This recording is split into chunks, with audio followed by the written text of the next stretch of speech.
నమస్తే ఫ్రెండ్స్, నేను మీ Errabelli Rajinikanth, political analyst. Janapaksham talk షోకి స్వాగతం, సుస్వాగతం. ఈ ఎపిసోడ్లో నేను తీసుకునేటువంటి టాపిక్ వచ్చేసి Madhu Ramavath micro financing case విషయంలో ఎందుకు అధికార పక్షం కానీ ప్రతిపక్షం కానీ ఇమ్మీడియట్గా స్పందించలేదు, అదే బండి భగీరథ్ కేసు విషయంలో ఎందుకు అన్ని పార్టీలు అన్ని ప్రజా సంఘాలు రోడ్డునెక్కి బాధితులకు న్యాయం చేయాలని చెప్పి పోరాటం చేశారు. మరి మధు రమావత్ మైక్రో ఫైనాన్సింగ్ విషయంలోనైతే ఎవరు స్పందించరు, ఏ లీడరు స్పందించడు, అటు అధికార పక్షము ఇటు ప్రతిపక్షం ఎవరు స్పందించరు.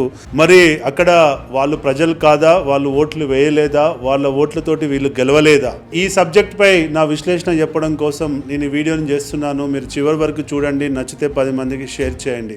జనపక్షం అనే వేదిక ద్వారా అసమర్థ రాజకీయ వ్యవస్థ, అసమర్థ నాయకులు వల్ల వచ్చే సమస్యలపై గొంతెత్తడం కోసం మేము ఈ షోని చేస్తున్నాము. కాబట్టి ఈ ఛానల్ని ఫాలో కాండి, 10 మందికి షేర్ చేయండి. ఇక విషయంలోకి వస్తే, నెల రోజుల పాటు మైక్రో ఫైనాన్సింగ్ కేసు విషయంలో, మధు రమావత్ కేసు విషయంలో ఎంతో మంది బాధితులు రోడ్డున పడ్డారు, రోడ్ ఎక్కారు, వాళ్ళ బాధలు చెప్పుకున్నారు.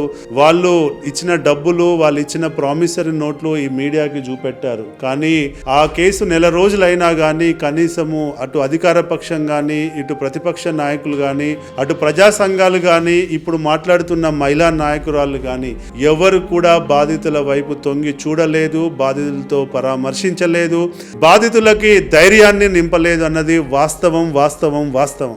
ఇవాళ కరెక్ట్ అది అయిపోగానే ఇంకొక ట్రెండింగ్ టాపిక్ ఏంటంటే బండి భగీరథ్ కేసు విషయం. అదే బండి భగీరథ్ కేసు విషయానికి వస్తే అన్ని పార్టీల వాళ్ళు దానిపై మాట్లాడడం, ప్రశ్నించడం, బాధితులకు స్వత్వరంగా న్యాయం జరగాలని చెప్పి ప్రశ్నించడం, నిలదీయడం మనం చూసాం. ఇటు సోషల్ మీడియాలో కూడా విపరీతమైన విమర్శలు, ప్రతి విమర్శలు మనం చూసాం. మరి ఇదే బండి భగీరథ్ కేసు విషయంలో 4 రోజుల నుంచి జరిగినటువంటి సందర్భాలు అన్నీ ఉన్నాయి కదా, మరి ఇవన్నీ Madhu Ramavath micro financing case విషయంలో మరి ఎందుకు జరగలేదు అన్నది నా ప్రశ్న.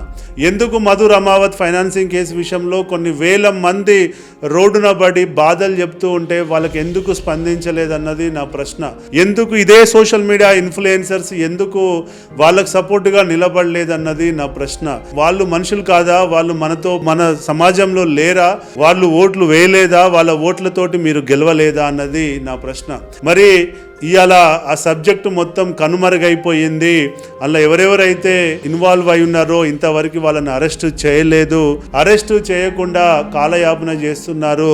ఇంకా అది పోగానే ఇప్పుడు ఈ ట్రెండింగ్ సబ్జెక్ట్ ఇది పోగానే రేపు ఇంకోటి వస్తుంది. తద్వారా మధు రమావత్ ఫైనాన్స్ కేసు అనేది మరుగున పడే ప్రమాదం ఉంది. కాబట్టి సమాజంలో అందరికీ సమన్యాయం ఉండాలని మాట్లాడే మీరు ఇవాళ ఒక ఇష్యూకేమో ఒక అటెన్షన్, ఇంకొక ఇష్యూకేమో ఇంకో ఎక్స్ట్రా అటెన్షన్. ఎందుకంటే బండి భగీరథ్ కేసులో పొలిటికల్ పోలరైజేషన్ ఉంది, పొలిటికల్ డిఫమేషన్ ఉంది, పొలిటికల్ డిమోరలైజేషన్ ఉంది. కాబట్టి మీరు దీన్ని ఎక్కువగా ఎలివేట్ చేస్తారు, దీన్ని ఎక్కువగా ఇంపార్టెన్స్ ఇస్తారు. కానీ అందులో సామాన్య ప్రజలు ఉన్నారు. మధు రమావత్ కేసు విషయంలో సామాన్య పేద మధ్యతరగతి ప్రజలు ఇలా ఇరుక్కపోయారు, వాళ్ళ కుటుంబాలు ఆవేదనతో ఉన్నాయి, కొంతమంది చనిపోవడం కూడా మనం చూసాము. కాబట్టి దయచేసి ఇప్పటికైనా ఇటు అధికార పక్షం కానీ అటు ప్రతిపక్షం కానీ ఆ ఇష్యూను కూడా సాల్వ్ చేయాలి, దానికి కూడా కొలిక్కి తీసుకురావాలి. దానిలో ఉన్న బాధితులకు కూడా మీరు న్యాయం చేసే బాధ్యత మీపై ఉంది అని గుర్తు చేయడం కోసమే నేను ఈ వీడియోని చేస్తున్నాను. కాబట్టి మిత్రులారా, ప్రభుత్వం మళ్ళీ ఆ కేసును దారి మళ్ళీయకుండా దానిపై యాక్టివేట్ చేయాల్సిన బాధ్యత మీది, నాది. కాబట్టి దయచేసి మీరందరూ ఈ వీడియోని ఎక్కువ మందికి షేర్ చేయండి. ప్రభుత్వంపై ఒత్తిడి తీసుకొద్దాము, బాధితులకు న్యాయం జరిగేంత వరకు మన సహాయం మనం చేద్దాం. జై హింద్.